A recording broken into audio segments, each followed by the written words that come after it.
এই যে নীলগঞ্জ পায়রাগঞ্জ নদী, এটা তার নাম হচ্ছে পায়রাগঞ্জ নদী। নদী পার হয়ে যাচ্ছে এখন আমরা, ট্রলারে আছি।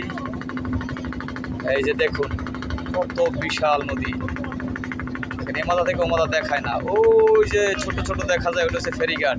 এপার থেকে ওপার রওনা করেছি, আপনাদের দেখাচ্ছি মনোরম পরিবেশ। আশা করি কেউ ভিডিওটি স্কিপ করবেন না, একটু ক্লিয়ার দেখবেন। সকলের প্রতি অনুরোধ রইল, দেখার অনুরোধ রইল। এই দেখুন ওখান থেকে ছেড়ে এসেছি, ওই যে ব্রিজের কাজ চলতেছে ওখান থেকে।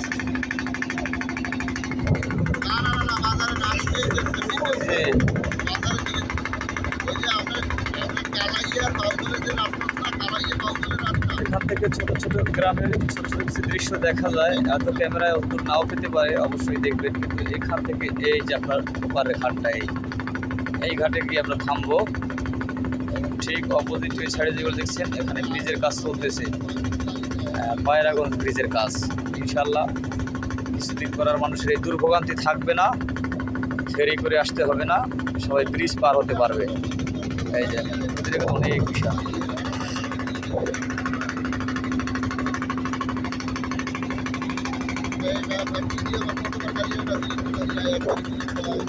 ছোট ছোট কারগুশির এই পারে ছেলেরা মাছ ধরছে, দুটো নৌকা দেখা যায় ইলিশ মাছ।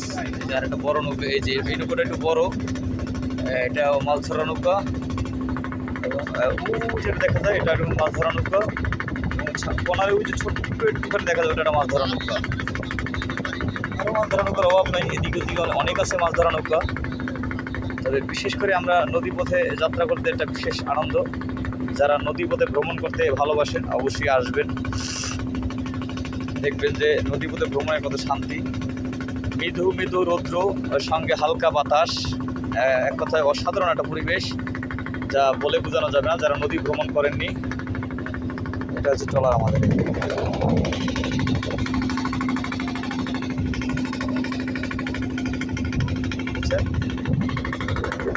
এখন ট্রলারে করে মোটর সাইকেল আর অন্যান্য যানও পার করা হয়।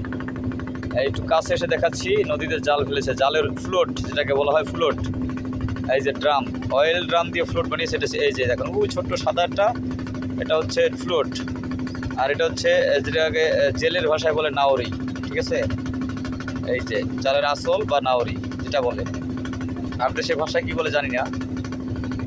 এই জালটা একেবারে ওই একটা, তারপরে ওই একটা দেখা যায়, ওই একটা দেখা যায়, ওই জালের নদীর পার পর্যন্ত একবারে আস্তে আস্তে নদীর কিনারা পর্যন্ত, কিনার থেকে ছেড়ে নদীর মাঝখান পর্যন্ত এসেছে জাল। এটাকে ইলিশ মাছের জাল।